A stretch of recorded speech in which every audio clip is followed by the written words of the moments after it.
It's 6 o'clock. And we are at the work session. We have a couple of items on the work session agenda.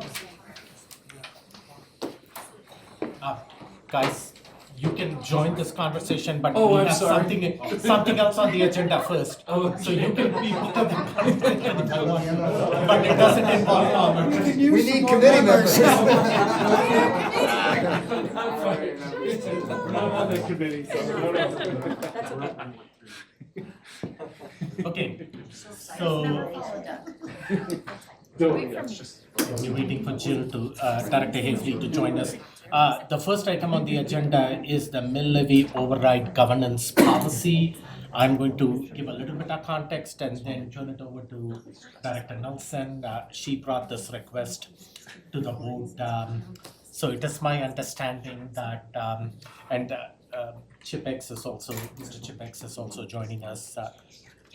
And he is the chair of the mill levy override oversight committee. So thank you for joining us. So the mill levy override oversight committee has a governance plan, and the request was that since that is overall governance, it should be more captured in terms of a policy as opposed to being a governance plan, and then there is some this way there is clarity as to once it's a policy, then the board owns it. It's my understanding your committee looked at this policy that was proposed, and you guys discussed it, and there is approval from your committee at this time. Okay, with that context provided, I'll turn it over to Tricia Nelson if you want to give any update. The policy that was proposed, if you can pull that up. Red line or regular? Not the red line, the clean version. Still trying to read the red line. So the red line version was the original governance plan, and what the clean version is the policy that is being proposed, brought forth by Tricia Nelson. Go ahead. So on March 18th, we brought this policy to the MLO committee, and they gave their approval to move it along for the board to review. How this came about, the committee has been working on drafting their own bylaws, and we also in that process came to realize that the governance plan was very outdated. It still stated, for example, that Dr. Gluttich was the superintendent, and so there was just conversation around who's responsible for updating this document. The committee did not feel comfortable that it was their place, and as I thought through that this is a governing document, that should be the board. The board's role is to govern over the district, and we do that through policy. So my ask is for the board to consider shifting this governance plan document over into policy rather than how it's been living for years as a separate document that floats tied to a committee.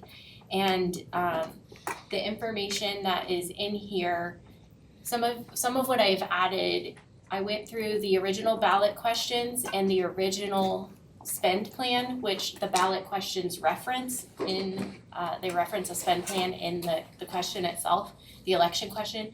And I just made sure to compile like all of the requirements that were in the election questions, that were in the original spend plan, and let's get them all in one place. So that's sort of my second reason for pursuing this, is that it will be easier to move forward as we have turnover in staff and committee members, that you don't have to go hunt down information by looking at several different documents. All of the relevant information of how the MLO dollars are to be governed are now in one place.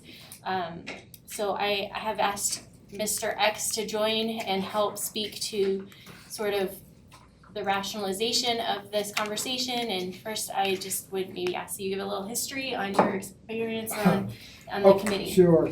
I was on the original district audit committee, And then they brought in what the remnants were of the mill levy 2000 committee. Like 3 people came in and obviously made the committee much larger. But the problem that happened with the 2000 MLO was their spending plan, which is right here, was attached to the ballot question. So when the mill levy 2000 got approved, the spending plan became part of the requirement. Okay, so it wasn't a governance plan, it was a spending plan. Along the line then, in 2017, when the next mill levy was passed, they joined the monies together and they came up with a governance plan. The governance plan, the reason it caused confusion with the committee was the governance plan had things in it that the administration was required to do, not the committee. So, for example, program improvement plans, PIPs as they're known, right? Those are really created by the administration, comes through the committee to the board approves them, and that's how that little block of money that is set aside for that particular program will be spent. The committee every year reviews those to make sure, the eyes and ears of the board, as we like to say, to make sure that the money is being spent in accordance with the plan, which is in accordance with the mill levy election question. So when I took over as the chair, I said, well, what direction do we have from the board as to how this committee should operate? And they came up with the governance plan, and if you look at that 2017 governance plan, you'll see that they have policy injected inside a plan that's really directed for the superintendent on what he or she is responsible for to make sure that the program improvement plans, the PIPs, are actually done and get approved through the committee to the board. Every year we annually should come and present to the board a report of what we did for the last year. I don't know when the last time that was done, but the last I saw was 2021 and 2022 that year. So we asked originally that this be redone to be a policy of some kind, because we belong directly, like the DAC, we belong directly to the board. And we needed a policy so that we could then build our bylaws underneath that and so on how the committee actually operates. You know, how many times can you miss a meeting and all those kinds of things. So that's why, and then in discussion with Director Nelson, she said, you know, I think this should be a board policy. And when we drafted it together basically and came back and the committee approved it, that this should be a policy, not a governance plan. If the district needs a governance plan on how they're gonna govern those PIPs, that's fine, but that too would have to come through to get approved and reviewed by the board. But there's really no reason to do that because the program improvement plans are already set, they're already done, and they've been in existence, one from the 2000 mill levy for 25 years. And for the people out there that don't understand the mill levy, once it passed, that money comes in every single year. So there's 26 million, and Brandon can, Dr. Copeland. 26,998,822. Yeah, 42 million, 42 plus million in. Closer to 50. Yeah, I know, but I'm gonna finish. Started at that, but it has an inflation additive every year for that mill levy override. The 2000 one does not, so it's the same amount every single year. And as things change, for example, all-day kindergarten. Okay, well, the state came in and said we're gonna fund all-day kindergarten, but that was one of the ballot questions from the 2000 mill levy. So then it comes to a plan amendment, which then goes through another process to get the board, it's a supermajority approval for the Board of Education to approve it. So that's where we stand, and that's the draft that came out of it. And my own personal experience with the district, it started when this young man was in high school. So I have a pretty good feel for what, especially the mill levies. Appreciate the work that you guys are doing. Anything more? Yeah, I'll just, Melissa, can you pull up that list of the PIPs so that people can get a sense of what, when we refer to PIPs, this is what we're talking about. It's the specific items or categories that the voters approved for this funding to be spent on specifically. Now, as Mr. X mentioned, there is an amendment process, and that amendment process is in this policy, and it looks very much the same as it did from when it was established in the year 2000. So if you just want to review, we cover staff development. There are positions, specific positions, LRTs or TLCs, so our coaches in our schools, or our librarians, for example, some of our counselors. We have, adjustments for helping to reduce class sizes. And so just to give an idea that when the voters approved this, they voted on specific reasons. There was to reduce bond debt, and the district currently has no more bond debt. So we made an amendment at that time to now funnel money into a reserve pot that we can use towards the needs of the district, and that went through the amendment process. So I think initially, to move this conversation forward, I just want to establish whether or not the board is in agreement that a policy makes sense, or if there is a different way you want to go about giving this committee the guardrails based on ballot questions. And if you are comfortable switching from a governance plan to now a governance policy. And I think if we can just establish whether you approve of that, then we can move the conversation forward. So I don't know if you want to take thumbs or what. Yeah. Or if you have questions. Julie, Director Art, you had sent an email to the board proposing, if I understand right, if I remember your email, something a little different. Do you want to talk about what you proposed to the board before I call for thumbs? On this topic? Sure. Yeah, she sent an email. Yes, thank you.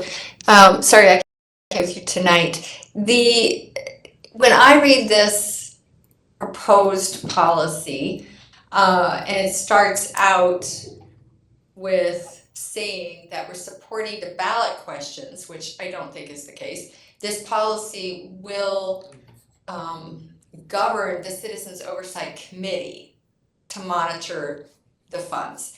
To me, that makes this about the committee and about how the committee works. It's not about the overall plan. And so, as you all hopefully know, I sent you an alternative plan. Listening tonight and with further conversation with President Walpacum, my understanding is different now from what it was when I sent it to you, and you understanding more thoroughly that you want to adopt the whole plan. I think that's perhaps a worthy idea, but if we do that, I want to have a chance to really dig into this policy a little bit more and bring back some of what is left out of the plan itself that I think makes sense. So, Thank you.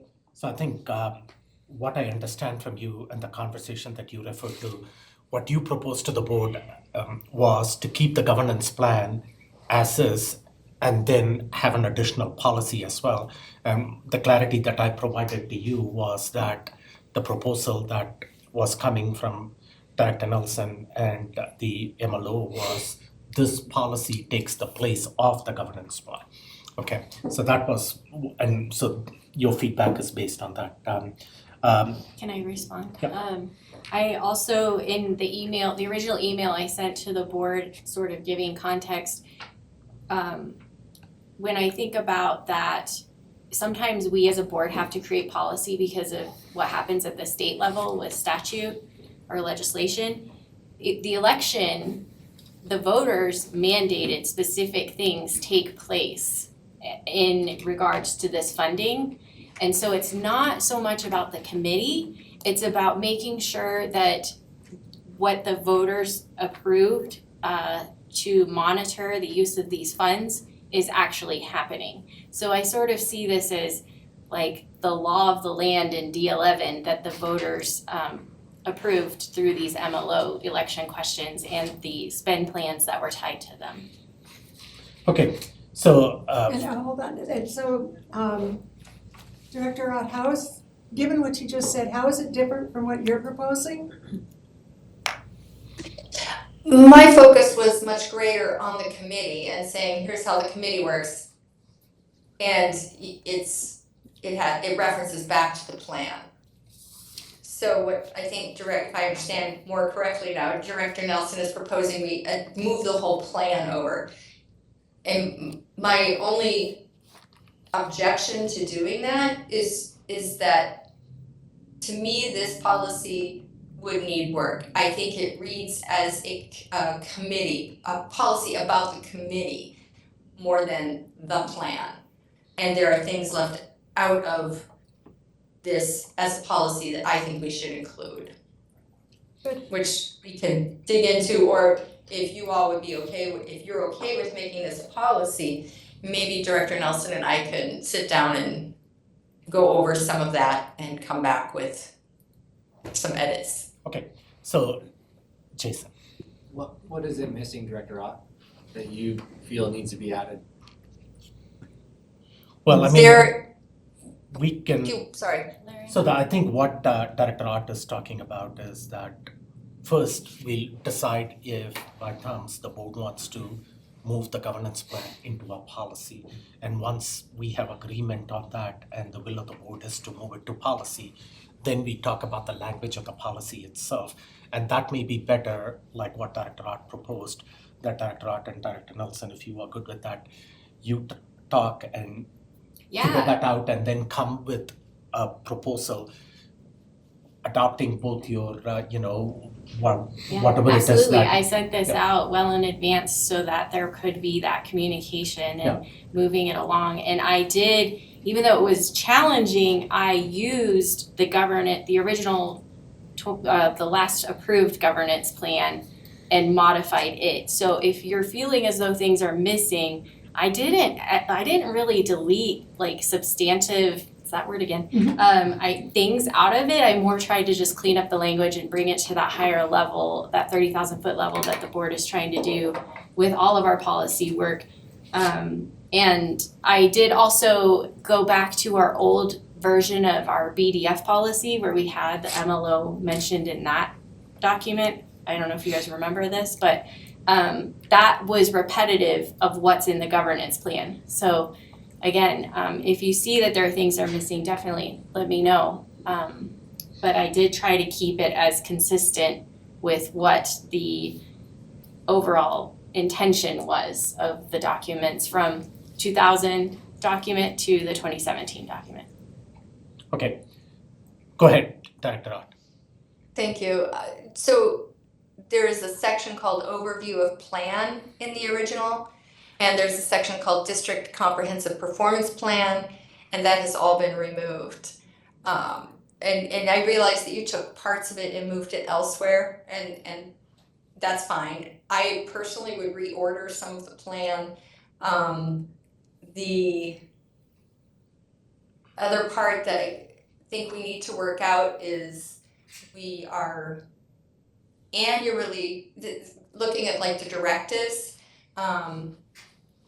We have to conduct the independent review every 3 years with that third-party auditor, but we're going to annually report to the public the findings of the independent review. And that is language that's in there now, and it doesn't make sense. So I don't know that we need to repeat the stuff that doesn't make sense. Because why would you annually report something that comes every 3 years? And just some of the language can be shortened up. I personally got really tired of reading the Citizens Oversight Committee. We could just call it the committee.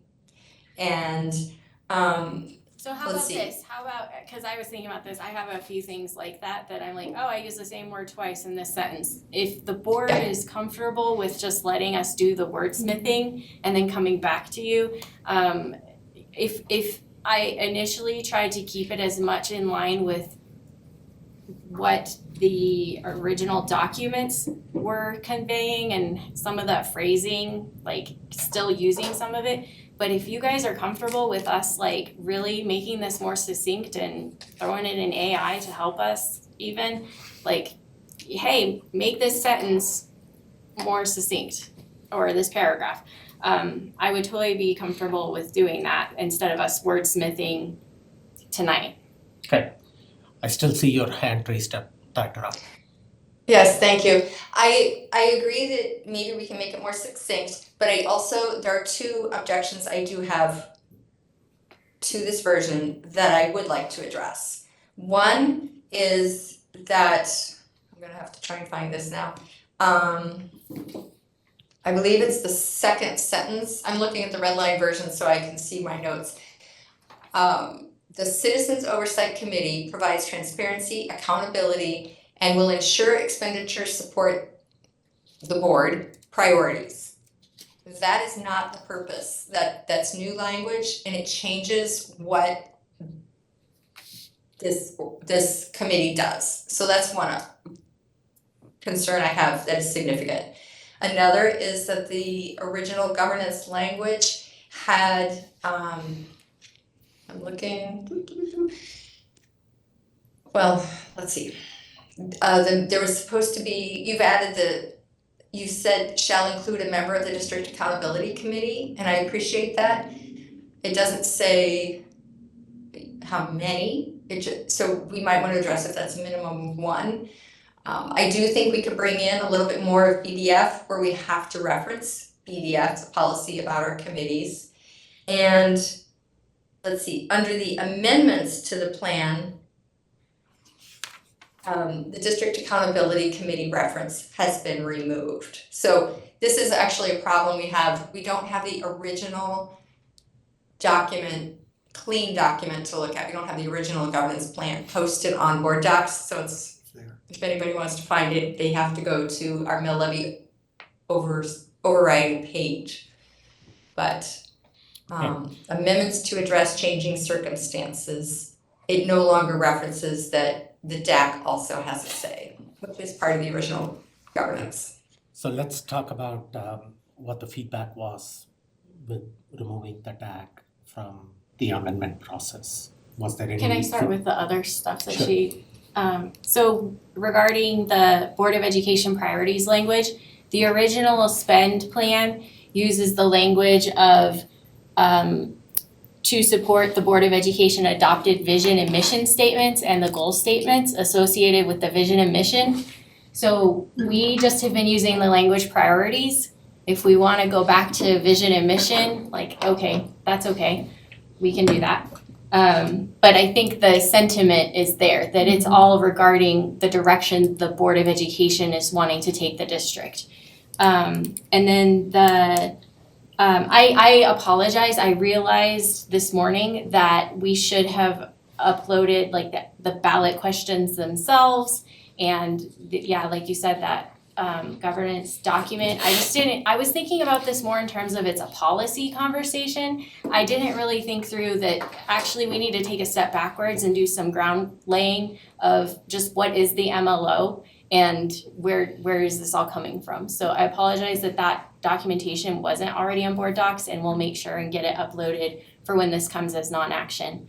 But then to your question about the DAC member, we had the conversation with the committee that why does one committee need to go to another committee to get approval of a change, of an amendment to how we're spending money, when the purpose of the MLO committee is to oversee how it is spent. And so we had that conversation with the Mill Levy Override Committee, and they were, it was a majority agreed that, yeah, it doesn't make sense that one committee now has to go approve what another committee is doing. And, but then they did make that request to, in the composition of the committee, add that there be a DAC member present on the committee so that there is some overlap.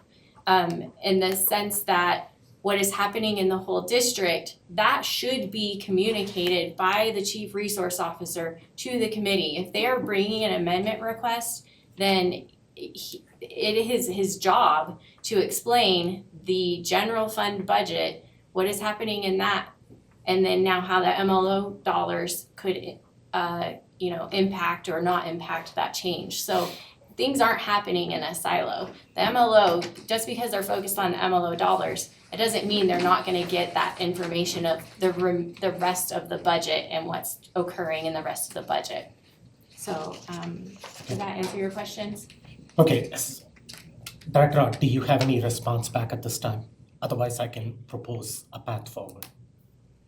Well, it comes back to, I think we need to review the parts that are left out a little bit more significantly and have that deeper conversation. I understand the vision and mission side of things, but that tends to stay with us longer term than board turnover every 2 years. And so the current board saying, this is our priority, it can seem, I imagine, to a committee that we're sort of moving in different directions every 2 years, possibly. So the priorities might seem like they're changing, when the reality is the vision and mission are greater, and what the voters supported is more specific, I would say. So I think we might want to go back toward that original language. Again, I want to look at the overview plan So, and such. okay, thank you. So proposing a path forward, first, by a show of thumbs from the board, is the board comfortable moving the governance plan to policy? Replacing the governance plan to policy, and Director Art, I can see your thing. It's a thumbs up? Okay, great, from you. Okay, great. So we have agreement on it. So the second thing would be the policy itself. If the board is comfortable tasking Director Nelson and Director Art to work on the language, wordsmithing it, moving things around, and compare this to the governance plan and policy PDF, and if language needs to be pulled into it, if you can bring a new version which incorporates where you can find alignment. Now, if there is going to be some areas, a sentence or two, like where you said you possibly disagree, then propose those two different sentences, and then the board can, at that point in time, just figure out how to proceed as far as those specific sentences. Instead of us trying to wordsmith it right now, I'm just proposing that you guys wordsmith it, where you find alignment, agree on it, and if there is disagreement anywhere, bring that to the board at that point in time. Does that sound like a good, by show of thumbs, do you have I have a Okay. question. Go ahead. Before it comes back to the board, it should be reviewed by the committee. Oh, good point. Please do, please do. Yeah, please do. And Because the do you, Go ahead. do you have a meeting in April? No, yeah, we have a meeting Tuesday. Okay. This, Coming next week? next week. Okay, and then do you have a meeting in May? Yep. Okay, so maybe this can be reviewed in May and we still have time before it comes back to the board. Or if you think you can, how many committee members are there, by the way? Well, that's another question, but right now we just had Jerry Carney left, and so there's like four or five, I think, kind of. 5 or 6. Yeah, 5 or 6 right now. So if you wanna join the committee, we'll take you. We need people on the MLO committee. Okay, They help to make sure that we're spending the money how it's supposed to be spent, and that And they're it's all gonna help community- kids. Community and parents. Community And members and taxpayers, we need taxpayers. taxpayers in the district, which I actually modified some of that language already in here. okay. So you heard the Levy Oversight Committee needs new memberships, new members. So if board members, you know somebody in your circles that would be interested in volunteering that time, they meet once a month. And if Director Art, is the board comfortable that Director Art and Director Nelson, by show of thumbs, are you guys good? Good, okay.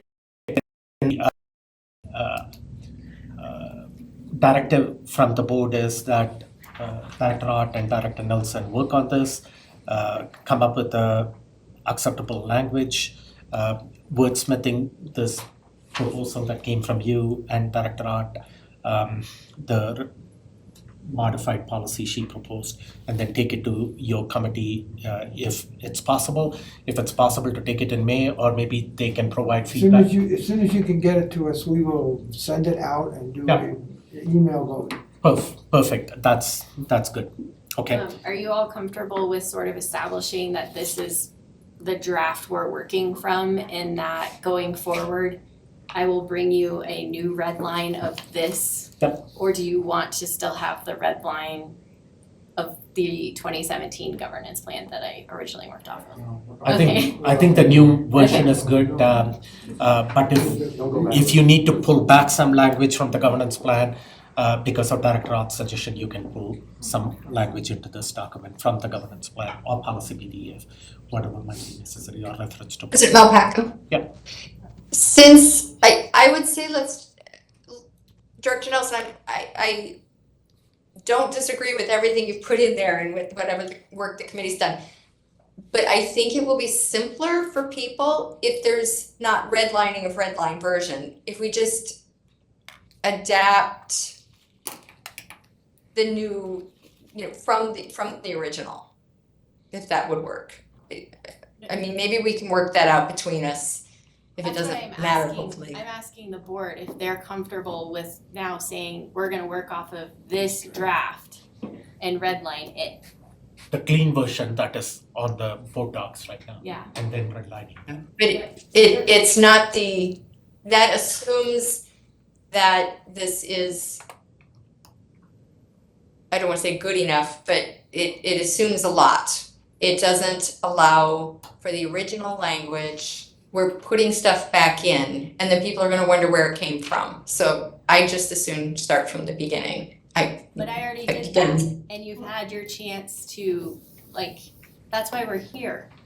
So Yes. So I think we could attach in board docs the original, the 2000 spend plan, and then the 2017 version. And then, otherwise, I think it would be very confusing to continue to redline what I've already redlined. That's what I've said, yeah. So I agree with you. But I think All right, you're sorry, saying- Director Bankus. Director Backus. I would agree that the work that's been presented to us tonight is a working document. And then what Director Nelson had just added to that is, I would also like to have the reference material that you're talking about, so I can go back and look at it. And so when we finish this discussion, the question I'm walking out with is it really,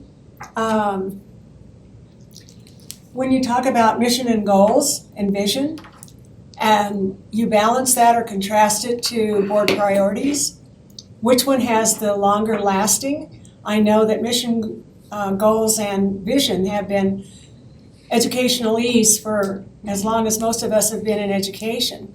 I think when we have our board priorities, whether it's this board or the next board coming through, it gives a very specific vision, goal, and mission that we're all about. But it puts it into language that says, this is where our focus is, where I look at the other three as being much more nebular. And so that's what I'm wrestling with as I walk out. I do think that using the work that's already gone through the committee, having an opportunity to go back to original documents if I find that necessary. And I don't know, after you two work together, are you gonna bring back an email for us to say, this is where we are, this is what we did, or maybe bring it to the meeting itself, so that we have time to do our own due diligence and look through it to see if it carries over the intent of what we're asking, not only from the committee, but what we've asked and what the voters have trusted us to accomplish through voting for a successful MLO. So my vote is, you guys work on this, send us something in advance, reference the original documents so that if we want to go back, we can go back, and then we'll bring it back to a work session to discuss. That was gonna be my question. Does it come back to a work session Oh, again, or can it come as non-action? What are you all comfortable with? Yeah, so we can come to that. The Yes, work has go to the already been committee. done from what I'm the feedback, the work has been done, and I also want to be making it clear, the board is not right now settling on the clean version that has been proposed out there. And that is essentially, the board is in agreement with the language that is in there. The board is open to both of you working together in revising that document, bringing in language from the governance plan if necessary, if both of you agree on. If there is disagreement, then bring that to the board at a later point in time. Okay, and Through then the committee. yeah, through the committee, after the committee. What I would suggest to you as far as that work session, or whether this comes as non-action, let me know at a certain point in time how far apart both of you are. Okay. If this needs to More be more conversation. of a conversation, if this is going to be a simple Yeah. one thing that the board has to decide, maybe we can do that Okay. from the board dais, Sounds good. as opposed to a work session. Should I say one more thing? When we do an amendment, comes up through Dr. Comfort, and the amendment is run against those, right over there, the Board of Education priorities. And if the amendment doesn't fit into those priorities, then there's a real big discussion, right? So that's why we use that, because the ballot questions are set. So if you have to change one because it's no longer educationally sufficient or valid, that is allowed to do by the election questions themselves. And so then the question the committee has is, okay, Dr. Comfort, which one of those does that really affect? And then he's able to tell us that. And then we either say yay or we don't recommend approval. And it goes to you guys and you decide. It's a supermajority vote, so. Okay, yeah, Just for my clarity's sake, didn't the MLO OC already approve this clean version? Yes. Okay, thank you. Yes. thank you. Okay, so we have a path forward. With that, we will table this conversation until it's ready to come back again in front of the board at a later point. Thank you. Okay, thank you, I appreciate it. Thank you, committee. We'll talk. Did I get your turn now? I'm following you. Okay, the next item on the agenda, now we need the rest of the Palmer, All the honorary Palmer terrors. Palmer Terrace. and we also have a couple of people, That yet. I see. Oh, I don't know. We're trying. We're trying to right. Krista, can't you jump in? Mark, I'd love for you to join the front table here. Krista, join the front table. Right.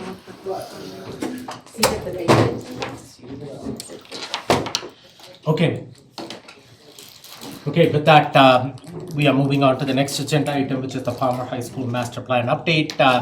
Looks like there are some renderings. We also have Omar and Gabriella joining us remotely. But first, I will turn it over to Superintendent Gall to provide some context.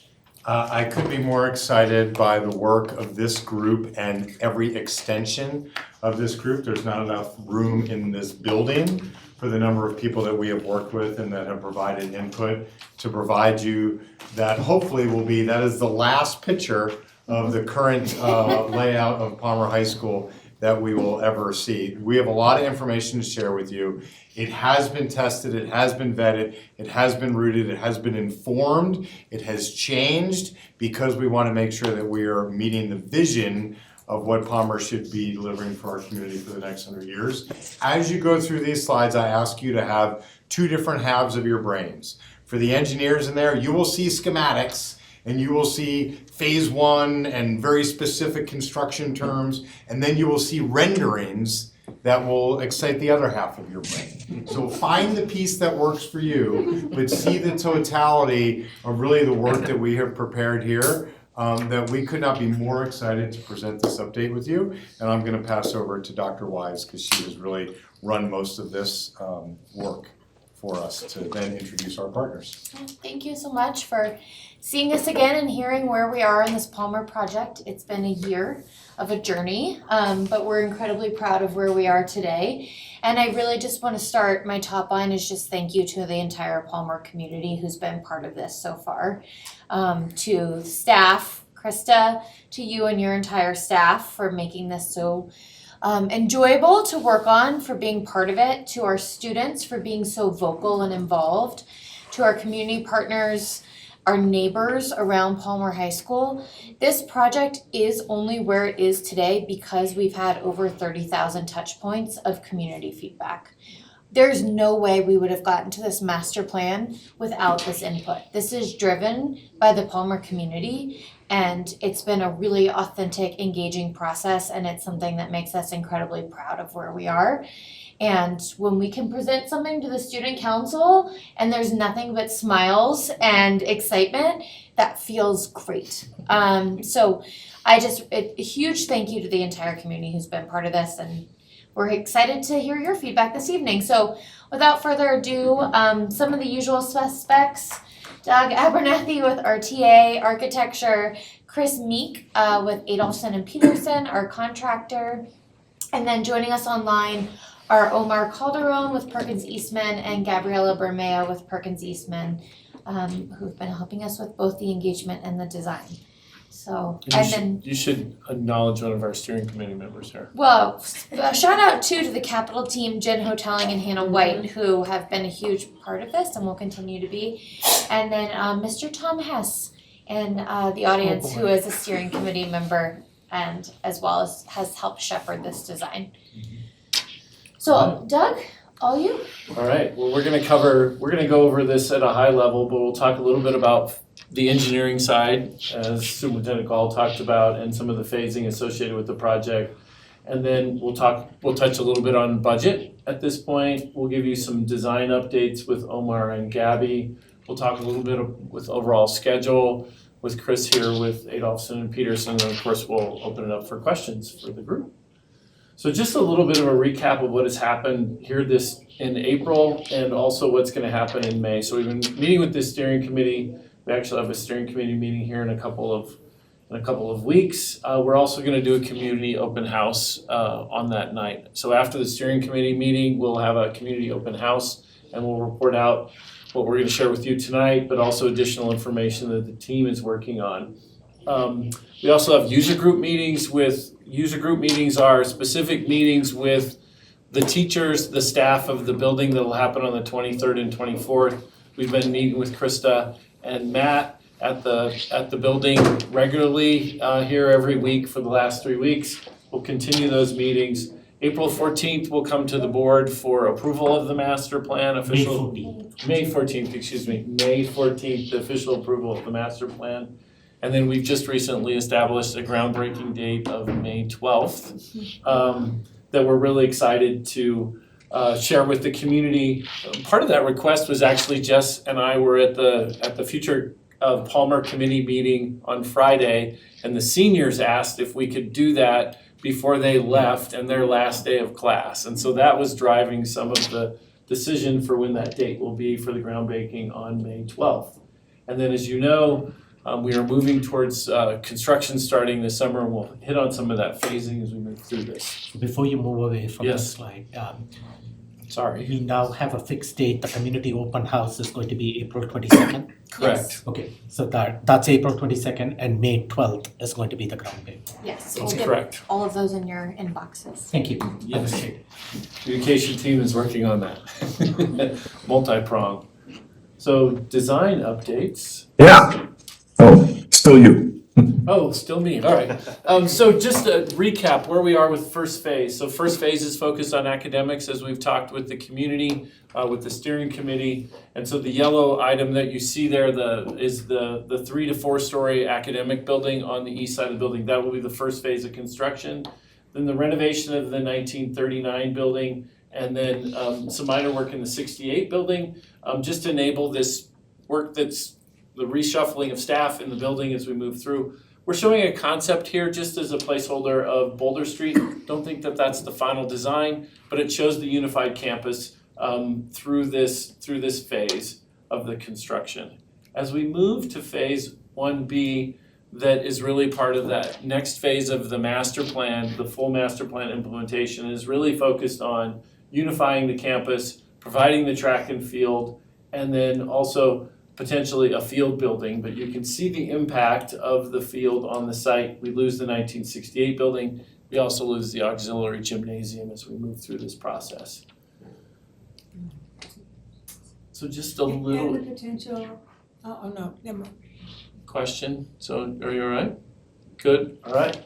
So just a little bit about phasing that we've been working closely with Adolphson and Peterson on.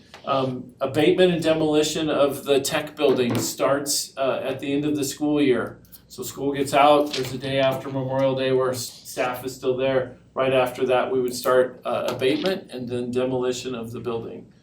Once that's done, we will immediately start construction here later this fall of the 3-story academic wing. As we move through that process, the academic wing will take us till the end of next year. So think of December of 26 when the academic wing would be occupied by students and staff. Next summer though, as we're moving through this process, we'll actually have to do some early enabling work that we would call next summer between school years of abatement and demolition in the 1939 building. We're working closely with Krista and her staff. There's an interim move process that's gonna go on next summer. So everybody will get to participate in this. And yeah, and we'll move some folks around in order to continue construction. As we move through that, then we would move, after we complete the academic edition, we'll move into the renovation of the 1939 building, which Omar and Gabby are gonna talk about. We would finish that construction in January of 27, and so another year later. And then at the end of that, we would really talk about the demolition of the 1968 building and the renovation of the auditorium. So we need to do this in sequence. We have 1,200 students on site. We need to be mindful of that as we move through the building, and we improve safety and security, but we also protect students and staff during the construction of this project. Brandon's favorite slide. Come on up. This is your moment. No one's gonna take it from you. Yeah, exactly. Distracted. We're gonna sit here quietly. We're on schedule and on budget.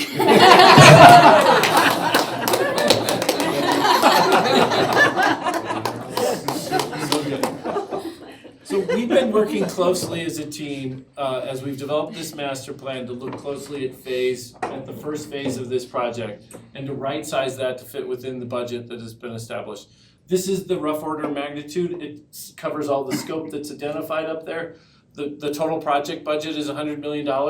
At this early phase in the process, to be just under our total project budget is a good thing. That means it allows us to deal with the unknowns that we're certainly gonna be faced with, whether it be utilities or other things in the building. It also gives us some freedom as we move through this early phase of the design to really prioritize things and make sure that we have the right things in the building to make sure that we can deliver a high quality instructional space for Krista and her team. So this money includes the design work? Correct. This includes everything, and so it's direct cost of construction and all of the other things related to it. So we just summarized it and just put it all together for you.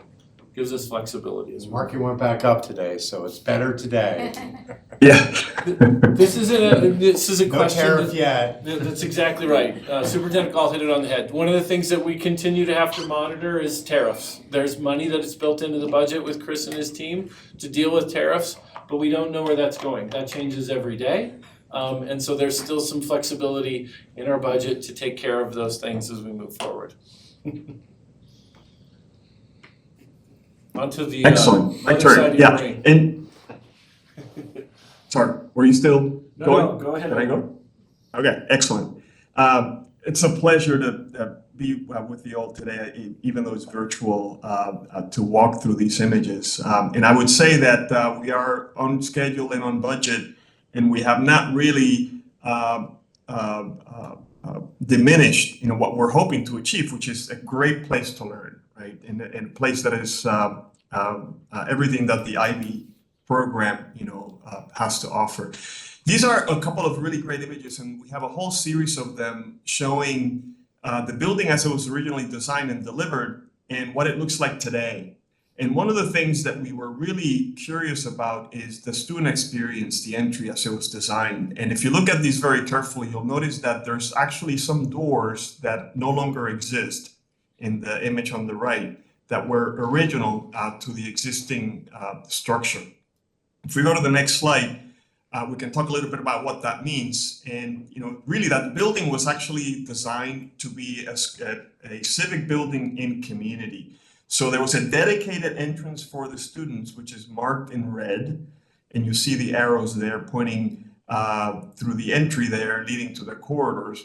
And then an entrance to the auditorium marked in blue, which was meant for the community to have access to the theater in the after hours. And we know this because the architect and some of the builders responsible for the building gave us that evidence, which you see there on the left-hand side. And this idea, this image of the civic building, not only works during the day, but also you see the image on the left at night, building lit up from the inside, where the glass block really becomes a very significant feature of this building. And you can see there the doors on the left. So before there were front 9, we had the front 15.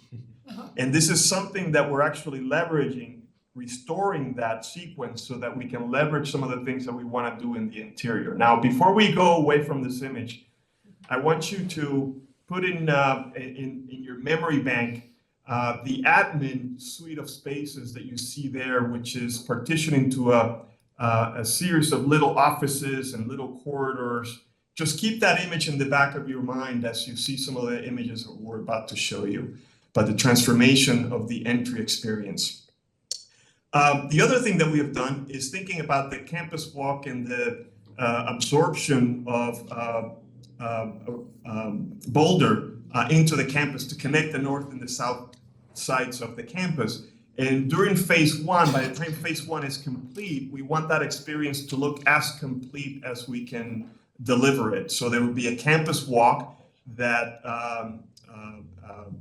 precludes cars from traveling, although as a matter of practical measure, there is a emergency access that is still drivable surface through campus walk in the case of if we have an emergency that emergency vehicles can still access the site.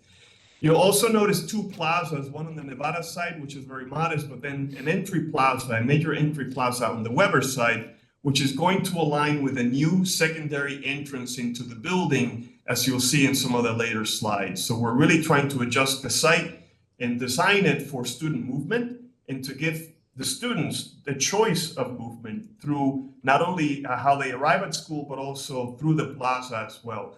We've allocated a zone where we can relocate the Eagle Memorial and of course the Bell, and then also have some green spaces that can enhance the student experience. You'll also notice the curved path that cuts across the site that will be part of phase 1, and more on that later. We're also thinking about furniture that is modular, that can be relocated, right? Knowing that this phase 1 might be a temporary condition that exists between phases 1 and 2. These are site elements that can be moved and placed in a new location. So that way the investment that we make in phase 1, we can carry it with us, for the longevity of the school.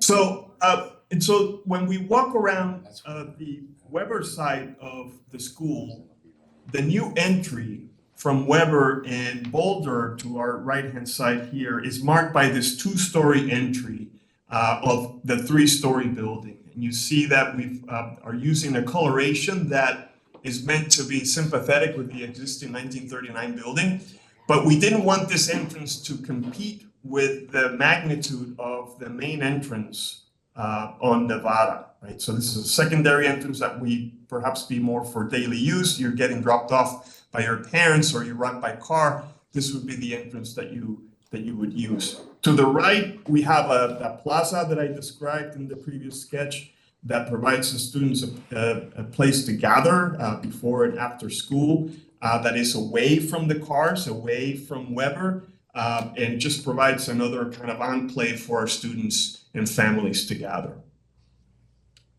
If we were to then go to the next slide and turn around the corner a little bit. Oh, we're going to this side. You see that, that's okay. It's kind of fussy, Omar, so bear with me for a second. Okay.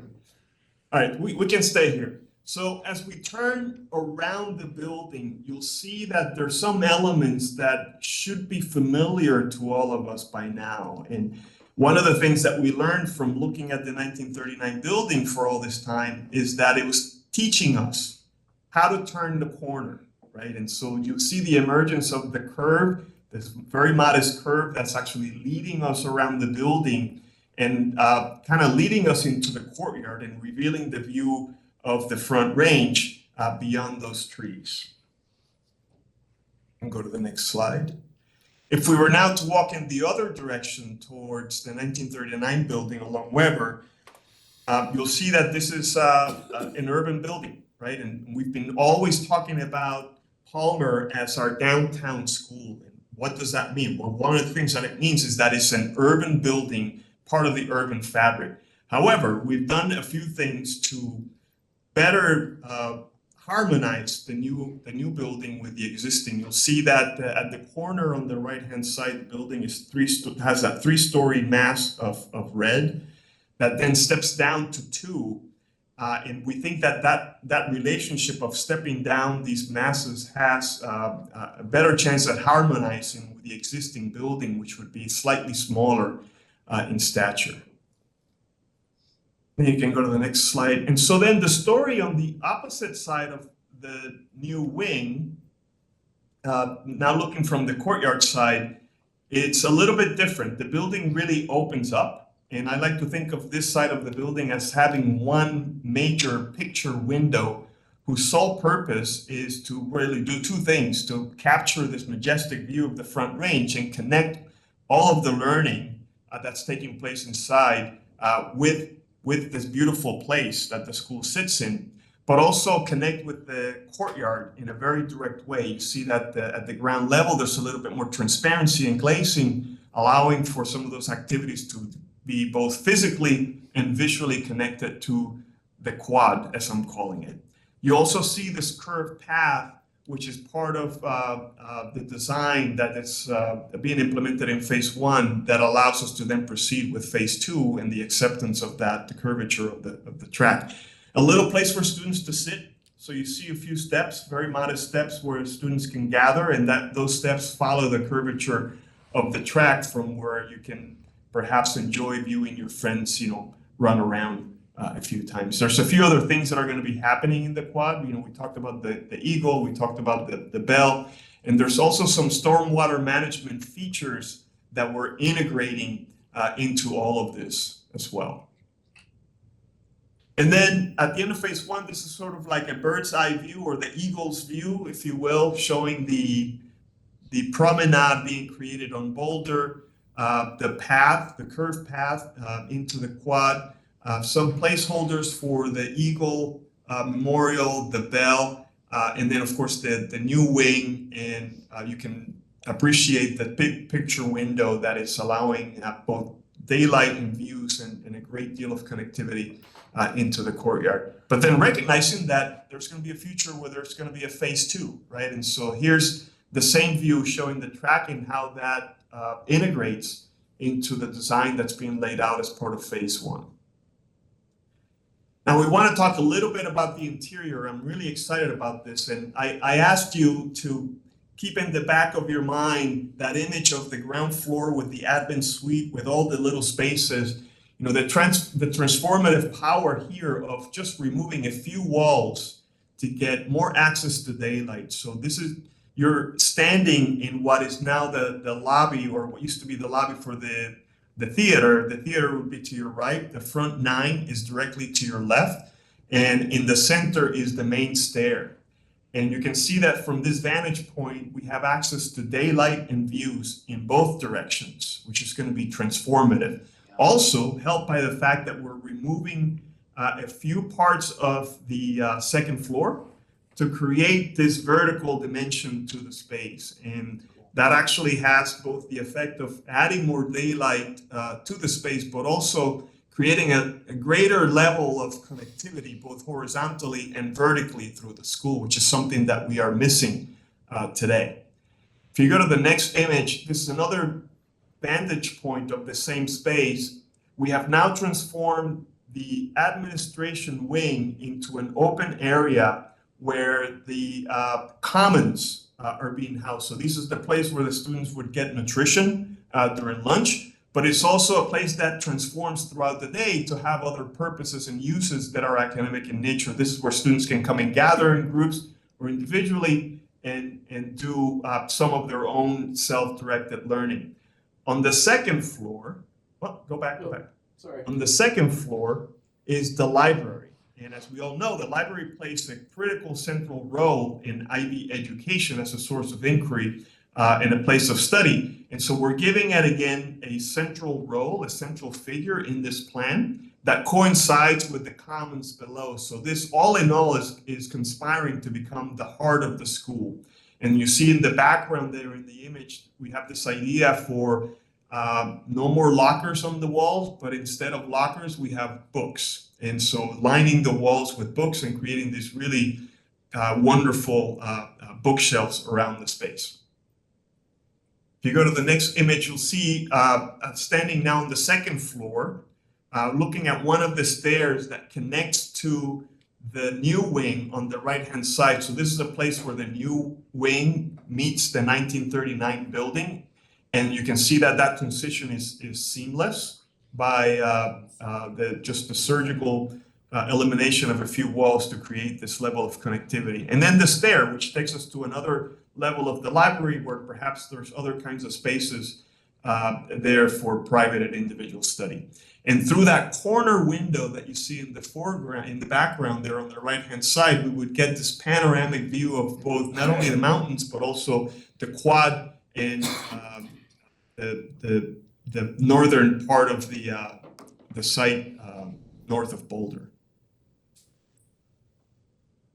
Now, if you were a student that's entering from the other entrance that I showed you from Weber, this is the space that you come into, and you'll see that there's a lot of similarities between this space here and the previous one on the Nevada side, and that is both horizontally connected and vertically connected as well. The big window on the left is looking into the courtyard, but also the front range beyond. And from here, once you enter into the space, you see a lot of what the school has to offer, right? And so there's the evidence that learning is taking place is palpable and visible to everyone as you walk through the space. And then another view of the same space, now looking through that big window and showing the disposition of spaces and how we're thinking about furniture to create a variety of seating arrangements in places for students to gather, and connectivity between some of the learning spaces and the corridor. Always thinking about corridors being more than just corridors, but really extensions of what's happening behind the walls. And I'll hand it over back to my colleagues. Any questions so far? Keep going. Let's finish it and then we can open it. Yeah, so just a little bit about, we talked about schedule. Right now, we're gonna start abatement and construction in June, completion of the project. Substantial completion of the project will be in the end of 2027 to meet the 85% requirement for the COPs. There's still gonna be some miscellaneous things. It's hard to plant trees in February, and so some of that work will happen in March and in the spring, and so that's why we show the March of 28 completion. And I think that's it for the team. Okay, thank you. Is there anything you want to add, Superintendent Call, before? I just really appreciate the patience of the community and the thoroughness of all those involved for us to see this realization of a vision. This is a vision that changes the vector of District 11 and its relationship with its downtown community. This becomes a destination high school for the Front Range, of which we have the right academic leader and the right team in place in the building to be able to deliver on that. This is a multi-year project in several phases. This is phase one. Let's go big, let's go bold. And we know that there are changes that will happen over time. But let's not stray from all the smiles that I see around the table right now and the extensions that I see in the audience of, I believe that anyone who's had any concern of not honoring and not delivering on a vision should be super excited about what they're seeing here this evening. Okay. With that, we open it up for questions. So from looking at the schedule, this phase one, we can expect it to be completed by the summer of 2027 for most part. So that for August of 2027, that building, for most part, other than you talked about some of the vegetation or whatever it is. In the fall of '27, there's probably still some work going on in the auditorium and some miscellaneous things going on in the 1939 building. But for the academic portion of it, for staff, all of that scope will be pretty much complete. Okay, Director Haefley. Are you getting rid of all the glass blocks, or are you gonna put any of those in there? No, we're actually gonna restore a lot of the glass block in the 1939 building at the front 15. And so we're gonna restore that portion of the building, and then through the research of the design team, we found other locations where we've seen some of that. And so there's actually some of it in the design process that we're gonna integrate into the new academic wing as an homage to some of that 39 building. They still make the same glass block. Christine in our office has researched it. They still make the same glass block that was in the 1939 building. That's awesome. And then did I see that the library is all open concept, or does it have walls at all? There's a portion of it in the modern, media center library. There's small group rooms. There's work for concentrated work for individual students. There's ability for teachers to interact with students in small group. So there'll be a mix of spaces in the library. But as Omar said, it's really an homage to that sort of inquiry-based educational model that we want to see. Yeah, so two comments that I can make on that is that originally the library was on the second floor of that wing, and so we're kind of going back, to that same idea. I think that the atmosphere that we are pursuing is one that maybe can be characterized more as collegiate, right? So you enter this library and it should really feel like a library that you might find at a university, really. So then those student projects that Anton always did in the library, the kids were presenting. The whole school walks by it every time they pass classes. It's gonna be awesome.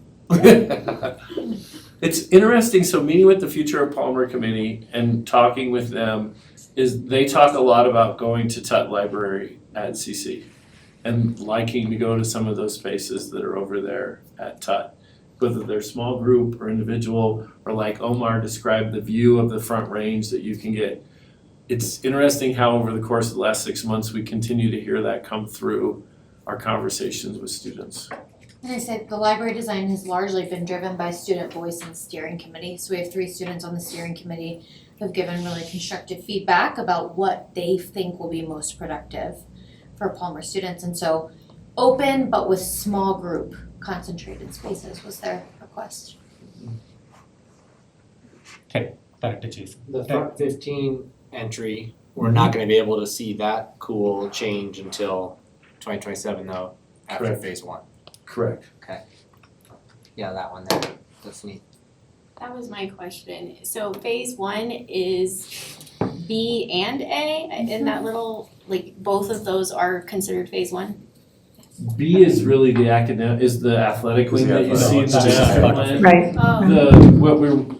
The academic wing where the tech building is right now is really phase 1A. That's phase Yeah, one. That's the tech wing right there. correct. And then the second phase in that diagram was really where Adolfson and Peterson comes in after the academic wing is done and starts to do work in the 39. So that would be Go back to the back to red the square, first- the yeah. red square ones tell it really well. Yeah, You gotta go way back. way to the front. way Sorry back. to keep everybody up to speed. No, it's okay.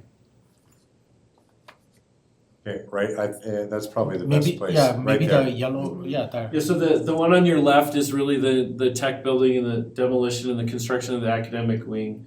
When And we that's phase 1. And that's phase 1. Part of phase 1, these are all phase 1 These that are we're gonna all see right phase here. 1. That's what's Phase confusing 1, about let's it. say 1.1. Okay. 1.2 would really be, and we don't show it going into the front 9, but where we show that red object sort of reaching through, it would reach down to the front 9 in that, so it'd be U-shaped, so we would reach down and grab the front 9 or front 15 down. And what you don't see in the right-hand slide is the thing that says complete academic wing on top of it. It's in white, but you gotta demo the tech wing, build the academic wing and start reaching into the 39 building. All of that is phase one. Okay. The phase 1B that you saw was when you turn the courtyard, which is kind of a grassy area over Boulder, into the track and field. Okay. Moving the track and field up. And then and that is still different monies, not significant. Now if you go to the AB one that you saw before, part of the master plan will be, and then how do we eventually bring Earps Field up into that space? And you can see it kind of, And that would be like a bond. yeah, you can see it would be up just on top of the academic one. So from the 50-yard line to the other goal line, so to But speak. everything you presented tonight is covered in the funding that we've already secured. Okay. Yeah, so focus on the 39 building and the academic edition, and the courtyard, as Omar described, the courtyard work that we'll do in the first phase. And to be clear, the feedback from the community was, yes, we want athletics and activities as a part of Palmer, as part of our community, but we wanted to focus on the academics, restoring and providing a true academic experience into the next century while we go through funding mechanisms to then bring the complete nature of the athletics. And so I really want to give credit where credit is due to Ms. Hotelling for having that vision that said, wait a second, if you slide a couple of things around, you can actually bring the track and the field right onto the campus. Now, we saw that when we were in Washington, and the students have resoundingly said they love that idea. We have 3 of our 4 high schools all have their own track and fields that kids are playing and practicing on every day. We still have use for Gary Berry, we will continue to do that. But know that students right now on the track team at Palmer do their practices at Gary Berry. Now they can do their practices, not now, but in that phaseology. They can do this right downtown. And Dr. Wise has been working on other partnerships in our community who also see great advantage to having, we call it a CHASA sanctioned and approved track, but a real, 400-meter track and a real pitch indoor football field that we can have in the center of our downtown. So what happens to Earps Field and where's the basketball court gonna be? Is that staying where it's at? Yeah, so until more monies are identified at another $60 to $80 million to how do you build a new gymnasium and auditorium, that would be that B. Go forward to where the B is. Way forward, you gotta go way forward. We should have done these closer. And that's the true phase 2 of what the board would be thinking about in a master plan. No, all this is. So you got it right there, Doug. Yeah, that key plan. The key plan, the B is the Jill on the athletic. left. That's all new Earps Field, new swimming, new weights, new all things that currently happen between Earps and the Northern Watt and the Aux Gym. So what happens to that land down there and? If you remember, the iteration was we would put a full CHASA baseball and softball field on that space. So, And tennis courts. and tennis courts, thank you. If we didn't put the tennis courts on top of B. Exactly. That was also another option. Which is also, Oh, yeah. that would be cool too. Or just pickleball for people that would Get their own space. That is all a later point of conversation when we secure additional funding at a later point in time. It's a conversation that the board has to have at some point in time. What are the opportunities for additional funding? Any further questions? I have 2 questions. Just, you mentioned lockers at one point, so that just now has me wondering, are we not gonna have lockers anymore? And then wondering about square footage wise and number of classrooms and just, can you speak a little bit to that? Yeah, we've been working very closely with the staff. This is a 21st century building. We are not building, remember the current layout says it supports 2,500 kids, we have 1,200 kids there. We're building to the 1,200 to 1,300 student capacity, using all current educational adequacy studies to be able to do it, and we're not putting lockers. They take up space. There are other ways for children to be able to secure the goods that they bring in, and many of the things that we do are digital going forward. I cannot think of new buildings in America that are built with lockers as a good use of space. That will require some adjustment in how we currently operate, but we have the operational know-how and skills to be able to deliver on that. And of all the feedback we've gotten from the alumni, lockers was not the greatest concern, but we do think that the future of the building is lockerless. What was the concern? What was the greatest concern? The greatest concern was really losing the front nine, and really what it meant that Palmer has stood for generations as, even though there have been modifications and additions, as that same centerpiece. And really, I appreciate Omar and the team highlighting that diagonal entrance that was a through line all the way through our city at one point, and really paying homage to that and that original design. So that postmodern architecture is still the thing that you see when you come around the corner. So that doesn't change. And then the extension that we put on academically becomes complementary to that in a way that you don't have these mixes and matches. And the comment that we made, the irony we said before, is you'll be able to move throughout the whole building from the inside of the building. You don't have to go outside to get to the extension like you currently have to do. But you'll want to. But you want, well, yeah, you can still crisscross, yeah. Second question? Oh, that was So it, the- the those lockers in two. the classroom. I see Director Art. Director Art. Thank you. My question is, as I look at those gigantic windows, and that's beautiful and great, because looking at the natural beauty that we have access to here in Colorado Springs is important. But I do worry about, hot air rises, cold air sinks, environmental Yes. aspects and energy efficiency, and especially if that's a western facing window and you have that sun beating down, what is that going to do to our air conditioning costs? Because we're sure hoping we're going to have air conditioning in here. Can you address that energy efficiency aspect? Thanks. Yeah, Director Ott, you put your finger on something that's been just keeping our minds preoccupied for a long time. The decision of putting this building with the long axes in the north-south direction, right? It's dictated by the land that we have, available land, and the facing and other things, right? And so we have to deal with that. And so the end results, we have a lot of learning spaces that are facing east and west. Now, we need to balance that now with the glazing, the amount of glazing, but also the shading mechanisms that we can put on the outside to limit the amount of glare that's coming into the classroom. So this is going to be particularly important in the morning hours on the east side and in the afternoon hours on the west side.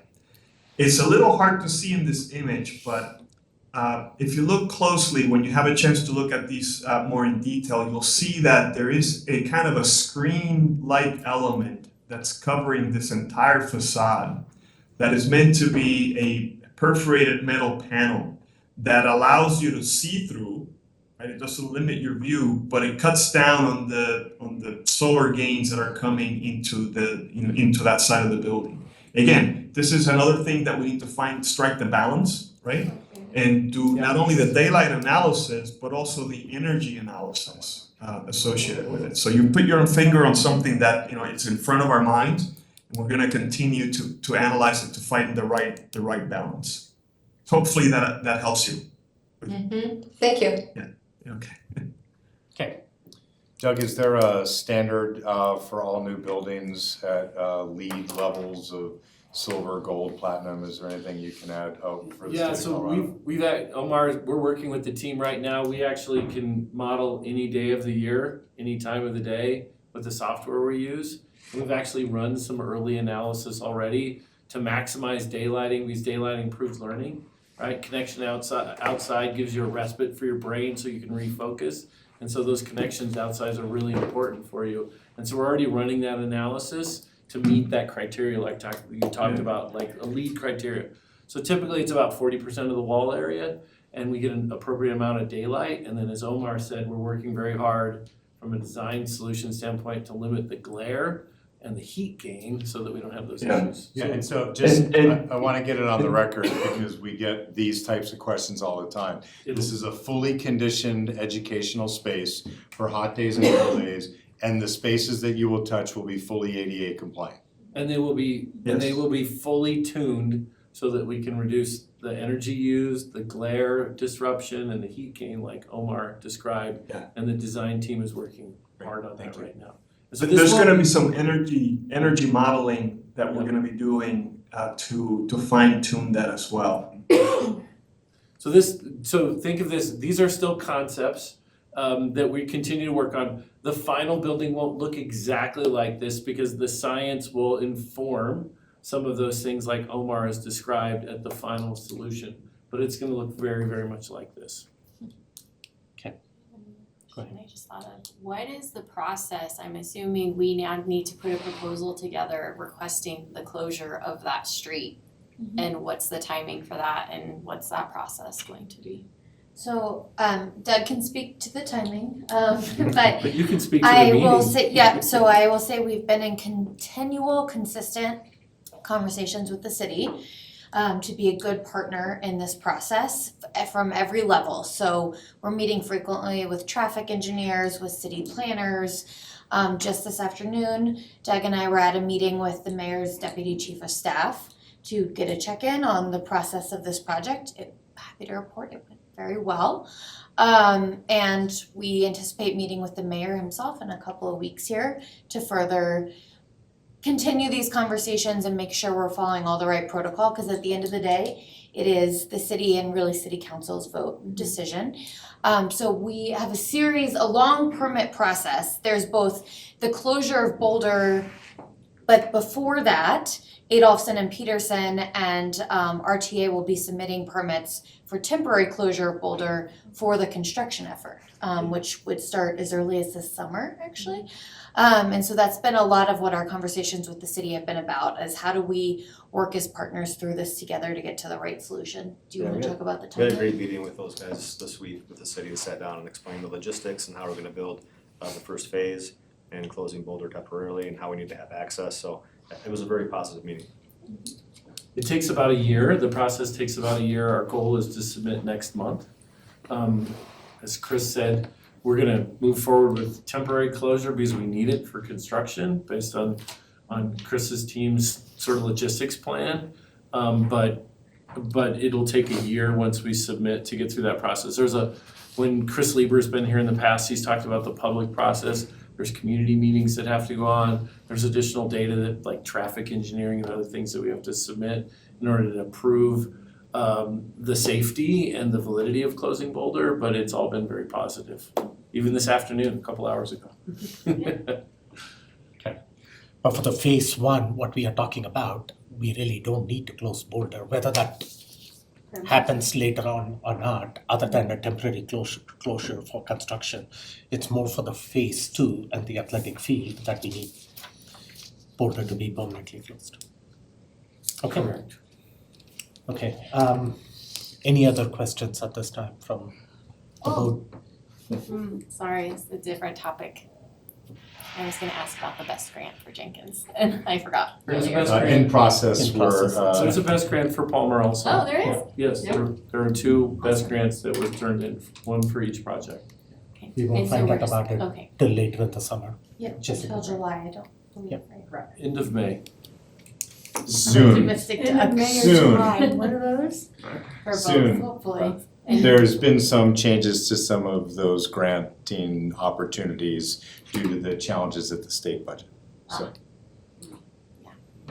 So with the construction starting this summer, just a feedback is that we need to keep the parents informed about what school is going to look like for students that come into Palmer, similar to Jenkins. What is happening in August when they come, there's going to be areas that are going to be closed for construction.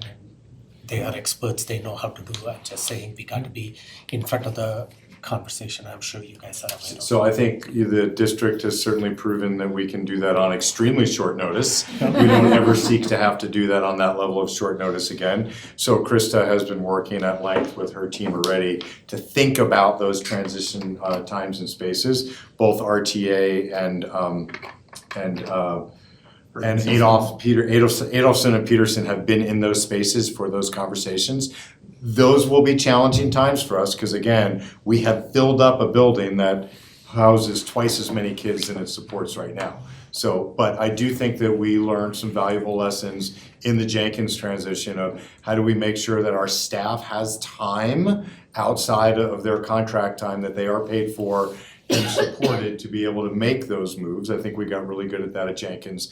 And how do we continue to overflow communications to families in multimodal ways that every parent knows that someday in the very near future, you can't drop off on Weber. Because if you do, you're gonna be meeting Chris and their team over there, which might not be who you wanna see.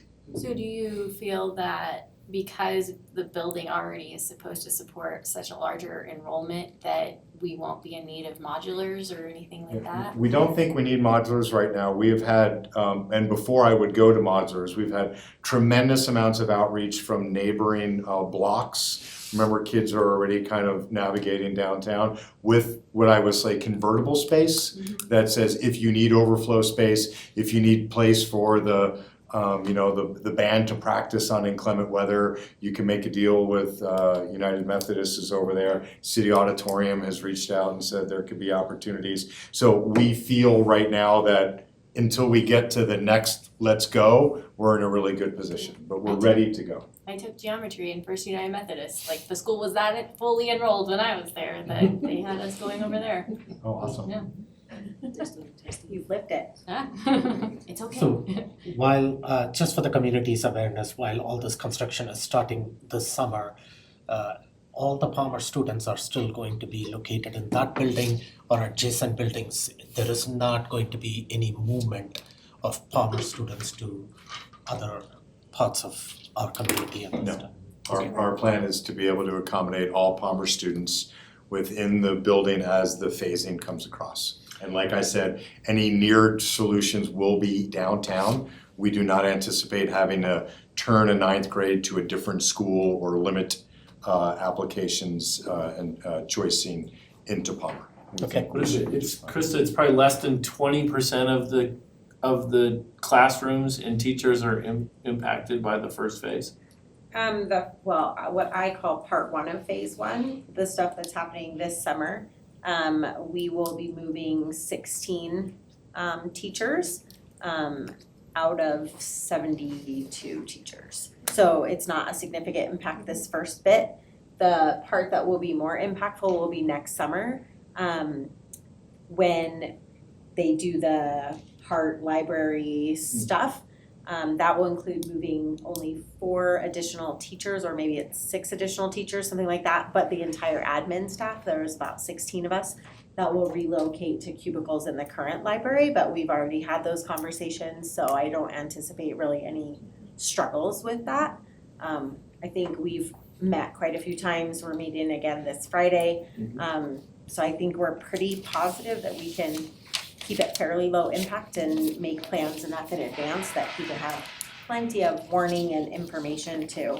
In fact, I think we're having a dumpster delivered maybe by the end of the week to start, teachers can sometimes be hoarders. And so dumping some of that stuff as we make some of those moves. And just knowing it's just for a short period of time in the big Right. scheme of things. Exactly, yeah. And a year in front of Air Academy at least. That's our other goal. Always be a year in front of Air Academy. So this was informational item to the board. You got some board feedback. Is there any other directive or direction you need from the board at this time? Brandon, On this? doing anything? Are we asking for Okay, thank you. We look forward to the community engagement that takes place later in April, and then for the groundbreaking to take place in May. I do see Ms. Go I have ahead. a question. Go ahead, Omar. I can't see your faces very well, but people excited? Are you thoroughly excited? Omar, I spent a lot of time in this room, and this is the most amount of smiles I've ever seen around the table at one time. It is Fabulous. exciting. It looks great. Your renderings look amazing. To include our most recent Palmer graduate, Director Nelson, who's our treasurer. You Terrific. know what I would add to that is that page where you talked about on budget, on time, or whatever, on schedule, on budget. And you come right down to the, $765. So my excitement is going to be if you can stay within that budget. And come back later on and say you need $5 million or $10 million. So Very good. So thank you so much. And I see Gabriella out there. You haven't had an opportunity to speak. Is there anything you want to add? No, I'm really grateful to be a part of this. If you guys have any questions, please let me know. Krista, I've got plans coming out for you here later this afternoon, so later this evening. End of day is midnight for me. Get it sent your way. Sounds great. Okay, thank you. Any closing thoughts? Awesome, go Terrors, Okay. for the next 100 years. Thanks, y'all. Thank you. Bye. With that, thank you all for joining either remotely or in person out here. Appreciate the work that you are doing. Good night. Good night, yeah. And that's the end of the work session. We don't have anything else. So thank you. We are adjourned at 7:30 p.m.